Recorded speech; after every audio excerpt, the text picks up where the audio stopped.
영국의 역사학자인 아놀드 토인비는 미래를 산다는 책에서 인류의 역사가 죄가 반복되는 그러한 이유를 설명하고 있는데, 첫 번째는 역사에 대한 책임의식이 부족하다는 것, 또 두 번째는 절대 다수가 정의라는 착각으로 자신들의 잘못을 정당화시키는 것, 그리고 세 번째는 많은 사람들이 자기 중심적인 삶을 살기 때문이다 라고 그렇게 말하고 있습니다. 오늘 우리가 이 시대에서 필요로 하는 신앙인이 어떤 사람인지를 우리가 생각해 보게 됩니다. 그리스도인이라고 하면 분명히 역사의식을 갖고 하나님의 뜻을 실현하기 위한 창조적인 그러한 소수가 되어야 합니다. 그리고 이기적인 사람이 아니라 이타적인 그러한 사람이 되어야 합니다. 오늘 본문 시편 105편은 교육적인 그러한 요소가 강한 그러한 말씀입니다. 역사적인 배경은 이스라엘 백성들이 바벨론의 포로로 잡혀간 그 경험을 이 역사적인 배경으로 삼고 있습니다. 105편 말씀을 통해서 우리의 삶 속에서 경험하는 위기를 우리가 어떻게 극복해야 하는지, 그 믿음에 대해서 함께 은혜를 나누길 바랍니다. 오늘 말씀을 보면 첫 번째는 분명하고 강한 역사의식을 가지라고 우리에게 가르쳐줍니다. 5절 6절 말씀을 보면 그의 종 아브라함의 후손 곧 택하신 야곱의 자손 너희는 그가 행하신 기적과 그의 이적과 그의 입의 판단을 기억할지어다, 이렇게 말씀하고 있습니다. 우리 기독교 신앙은 단순히 어떤 이론 사상이 아닙니다. 역사 속에서 활동하시는 하나님의 구원 역사를 믿고 고백하는 역사적인 신앙입니다. 어떤 이론으로 무장되어진 것이 아니라 우리의 역사 가운데 신이 역사하신 그 하나님의 역사하심을 우리가 고백하는 신앙인 것입니다. 애굽을 탈출하던 때 홍해를 가르셨고 광야에서 헤매일 때 만나와 메추라기를 주시고 또 약속한 땅 가나안으로 친히 이끌어 가신 이스라엘 백성을 인도하시고 그 죄에서 구원하여 주신 하나님의 역사하심, 우리에게 이동할 양식을 주시고 천국에 이를 때까지 우리를 인도해 주시는 그 하나님을 믿고 따르는 역사적인 신앙입니다.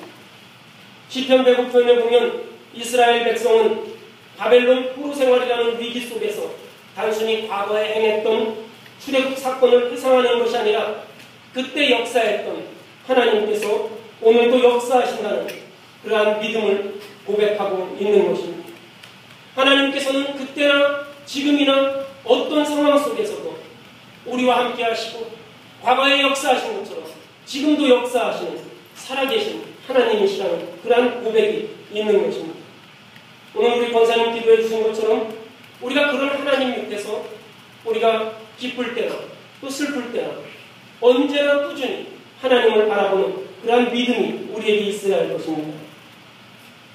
제가 한 20년 목회하면서 제 나름대로 통계적이라는 것까지는 없는데 이렇게 좀 생각을 해보는 게 있습니다. 매년 이렇게 1년에 한두 번 정도 학생들에게 안수 기도를 해주게 되는 어느 교회든지 그런 경험들이 있는데요. 이렇게 쭉 보면 학생들이 우리 어제도 나와서 안수 기도도 받고 기도도 했는데 주로 그럴 때는 늦은 밤이나 아니면 뭐 새벽 시간 같은 때인데 머리를 감고 오는 애들이 있어요. 학생들 중에. 머리를 이렇게 감고 오는 애들이 있습니다. 그 전이나 아침에 머리를 감고 오는 애들이 있어요. 그럼 제가 좀 특이하죠. 그런 학생들은 특이합니다. 왜냐하면 대부분 저도 학생 때 마찬가지지만 대부분 엄마가 가자 그러니까 가거든요. 아침에 일찍 엄마가 가자 그러니까 가고 겨우 이렇게 일어나서 갑니다. 겨우 일어나서 가는데 그 아침에 머리 감고 오기가 그렇게 쉽지가 않거든요. 머리를 감고 오는 아이들이 있어요. 그럼 제가 이렇게 보면 그래서 기억에 남아요. 그 학생이 기억에 남습니다.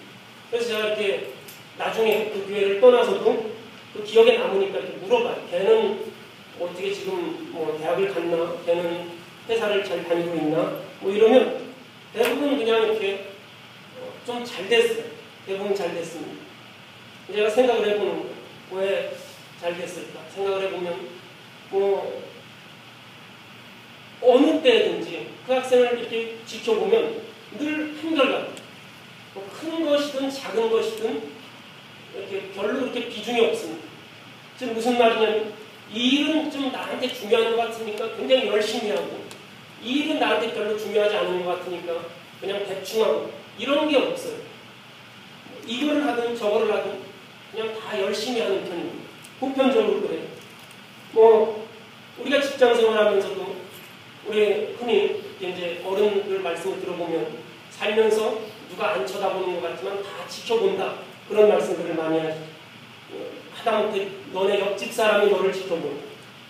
너의 친척이 지켜본다. 너의 동료가 지켜본다. 다 지켜본다. 그렇게 얘기를 하시죠. 우리가 여기 이거는 별로 중요하지 않은 일이니까 이거는 그냥 대충 하고 이거는 중요한 일이니까 이거는 좀 열심히 하고 이래서는 그것이 좋은 열매를 맺을 수 없어요. 내 앞에 놓여져 있는 것이 무엇이든지 이게 가벼운 것이든 이게 무거운 것이든 내가 최선을 다하는 것 그거 그렇게 살아갈 때 좋은 열매를 맺을 수 있습니다. 그거는 어떻게 보면 성실성의 문제라고 할 수도 있죠. 이익이 있건 이익이 없건 내 앞에 있는 것을 꾸준히 열심히 하다 보면 내가 좋은 열매를 맺는 것은 너무나 당연한 것이죠. 하나님께서 우리를 지켜보시는 거예요. 하나님께서 그 옛날에 애국 땅에서 이스라엘 백성들을 이끌어내시는 것처럼 지금 바벨론에서도 우리를 이끌어내시는 것이죠. 또 하나님께서 우리의 모든 것을 지켜보시며 우리에게 구원의 손길을 내미시는 것이죠. 그런 하나님과 동행하는 나도 역시 마찬가지예요. 하나님 앞에 성실히 서야 합니다. 이스라엘 백성들은 출애굽 사건을 통해서 지금도 역사하시는 하나님 앞에 성실히 서야 할 것을 다윗은 그렇게 촉구하고 있는 것입니다. 우리가 어떤 어려움 속에 있기 때문이 아니라 어려움이 있든 기쁨이 있든 어떤 때에도 하나님 앞에 성실히 서야 할 것, 하나님 앞에 바로선 그러한 삶을 촉구하는 것입니다. 우리 기독교의 생명력은 무엇보다도 부활신앙입니다. 부활신앙이라는 것은 보이지 않는 무덤 속에서 모든 것이 다 깜깜한 절망 속에서 하나님을 알고 하나님이 나와 함께 하심을 믿고 그 하나님의 역사하심을 내 몸속 경험하는 삶이 부활신앙입니다. 기독교의 생명력은 이 부활신앙에 있습니다. 내가 어두움이 있지만 내가 아무도 나를 지켜보지 않는 것 같지만 하나님이 나와 함께 하신다는 그 믿음을 가지고 하나님을 바라보며 하나님과 함께하고 하나님의 일을 감당하는 것. 그 부활신앙이 우리 기독교의 생명력입니다. 초대교회의 온갖 박해 속에서도 끝까지 믿음을 지킬 수 있었던 것. 바로 부활신앙입니다. 우리 믿음의 선조들이 믿음을 지키기 위해서 자기의 모든 것을 다 내어놓을 수 있었던 것. 부활신앙이 있기 때문에 그렇습니다. 성전의 미문에 앉은 안진뱅이에게 베드로와 요한처럼 은과 금은 내게 없지만 내가 내게 있는 그것을 너에게 주노니 나사렛 예수 그리스도의 이름으로 일어나 걸으라 이렇게 선포하고 있지 않습니까? 예수님이 부활하셔서 그분이 살아계시고 그분이 지금도 나와 함께 하시고 역사하시기 때문에 내가 비록 지금 돈이 없고 가진 게 없고 이래서 너가 원하는 것 너가 나한테 돈을 원하는데 내가 돈이 없으니까 너에게 돈은 줄 수 없지만 그러나 살아계신 하나님의 역사하심을 내가 체험했으니 그 역사하심을 너와 함께 나누고 싶다는 그러한 표현이 아니겠습니까? 금과 은은 내게 없지만 나사렛 예수 그리스도의 이름으로 일어나 걸어라. 이 안진뱅이는 그 부활의 선포 소식을 듣고 일어나 걷는 그러한 놀라운 역사를 보여주고 있습니다. 이처럼 예수 그리스도의 이름으로 예수의 역사하심을 체험한 이 제자들은 많은 이적을 행했습니다. 기독교 신앙은 지금도 살아계셔서 역사하시는 그리스도를 내가 몸소 만나고 선포하는 것입니다. 내가 예수님을 만나는 것입니다. 내 삶에서 경험하는 것입니다. 경험되어지는 것입니다. 예수를 내가 만났을 때 정말 내가 예수를 만났을 때 나의 성공 앞에서도 우리는 겸손할 수 있습니다. 내가 예수를 만났을 때 나의 절망 가운데서도 우리는 결코 절망하고 쓰러지지 않을 수 있습니다. 왜냐하면 예수님이 함께 하셨기 때문에, 예수님이 나를 인도하셨기 때문에 나에게 좋은 길로 인도하시고 나를 좋은 길로 가게 하셨다는 그러한 감사가 있는 것이지 내 안에 교만이 있을 수 없습니다. 내가 어려움에 처해 있을 때 하나님께서 나와 함께 하신 그 믿음이 우리에게 있기 때문에 능히 이것을 이겨낼 수 있다는 담대함이 우리에게 있는 것이지, 내가 어려움이 있다고 해서 넘어지고 쓰러지고 금방 좌절하고 이러지 않는 것입니다. 시편 105편의 두 번째 말씀은 우리에게 창조적인 소수가 되라는 그러한 말씀입니다. 많은 사람들이 현재의 문제에 집착합니다. 현실에 안주하거나 현실에 부딪혀서 좌절합니다. 이것은 그럴 수밖에 없을 겁니다. 현재 어렵고 힘든 좌절하는 것 어찌 보면 당연하죠.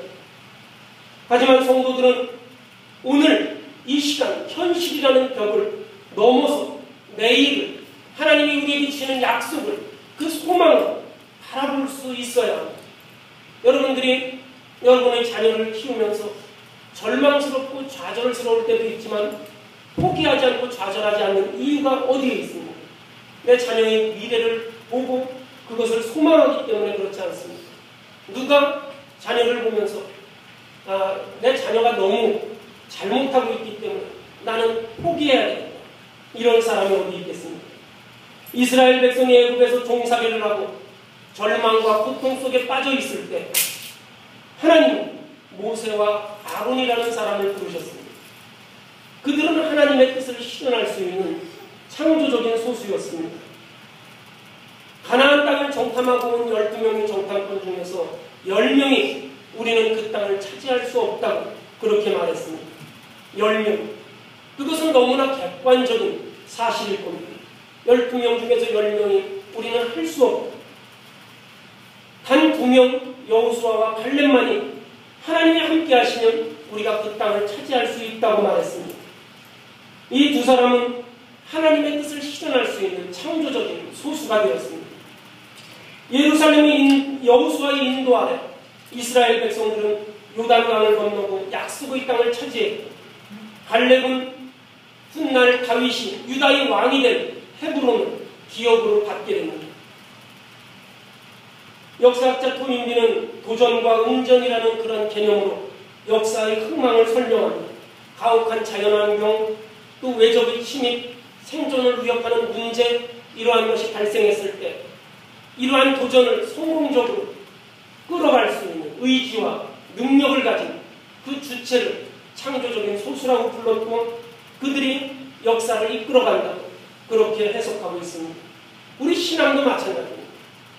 우리 신앙도 자신의 뜻을 따르려는 수많은 대중들보다는 오늘도 하나님이 나와 함께 하시고 하나님이 역사하심을 믿고 주님의 뜻을 따르는 창조적인 소수에 의해서 우리가 나아가게 되는 것입니다.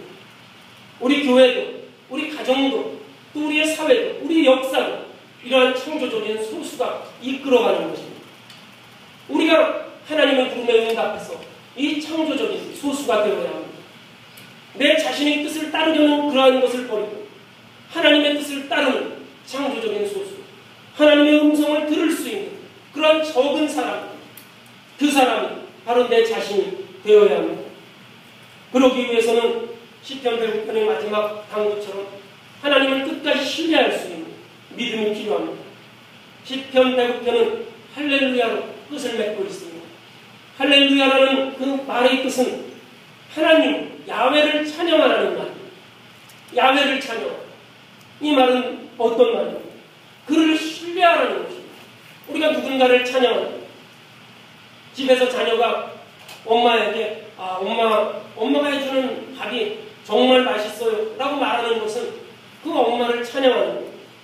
자녀가 아버지에게 아버지는 정말 우리를 위해서 열심히 살아가십니다 라고 말하는 것은 그 아버지를 신뢰하는 것입니다. 하나님을 찬양하라. 이 말은 하나님을 신뢰하는 것입니다. 시편 105편은 하나님을 신뢰하라고 그렇게 우리에게 당부하고 있습니다.